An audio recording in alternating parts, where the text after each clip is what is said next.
Well, the law states the new SEC disclosure requirements require that you report within 4 days. Now, they also flat out require that you report within that 4 days, even if you don't have your investigation complete, Wait, which is right. There are a few scenarios, national security, things like that, where you don't have to report, but very, very few, very few. yeah, And and I think it's I could interesting. And what I would say that the biggest challenge people are going to have, and this is where I was talking about muddying the rule a little bit, is the term material incident yeah, is used throughout the document. And material incident is, again, necessarily described in fuzzy language because what's material to my company is going to be different than correct. what's material to your company. And, if I'm a supply chain provider who has no direct to consumer, reputational impact may not be material to me. But if you're, Verizon or AT&T, where you have a direct consumer presence and you've got investors, and the impact of the reputation is a critical material piece of your stock market, and that's what that's about. So let me flip that for a second on you, Sean. So here's what I'm curious. So now material breach or material impact. If I were looking for a new role as a CISO, and I have several times in my career, I've stepped in after a breach and cleaned up the mess, right? I mean, that's where our expertise is, right? Have the business side of it, let the technicians go be the technicians, and we guide it and metrics and dashboard it and all that good fun stuff, right? But as a CISO, now you've been breached twice.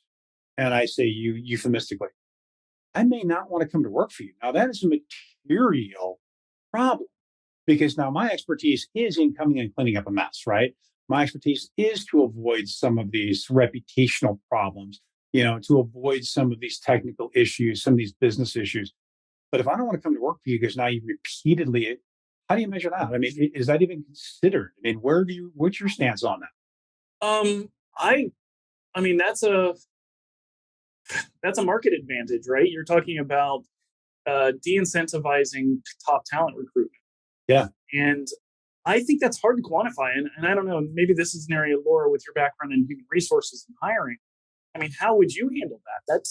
I would feel that's an emotional thing for me. I would go, well, we're not going to get the best people because we've got a black eye.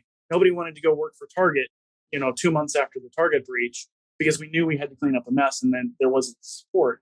But then again, 6 months after the Target breach, they had all the support in the world. It's a great place to work. You get to build your own thing. Right? It was, it really depends on the timing and the perspective. But I don't know. I mean, is that even a consideration in the HR equation? I don't know. I think that there are people who are motivated, by cleaning up a mess. I mean, that's what that's right. Yeah, so, right. I mean, that's the big, so you've got people out there that is a challenge that they embrace. And that's what motivates them is to find that. Because, and I guess, Rick, you'd have to tell us the psychology behind that, but I'm guessing it's, using and leveraging your expertise to turn the situation around and kind of win, if you will. It's like that competitive, like you're taking the situation and you're making it a winning situation. I have a stronger why. I have a stronger why. Yeah. Yeah. Yeah. I mean, that's the reason we have firefighters, right? Who are the people crazy enough to run into a burning building? We have the same thing in the security industry. Incident responders, which Rick and I both have a lot of experience doing that, and built programs, been responders. I mean, we come in a crisis and we parachute in from the black helicopters and we fix the problem, right? That's what I've made a lot of my career around is coming in to be the cleaner, right? I want to build, I want to repair. I don't necessarily want to run.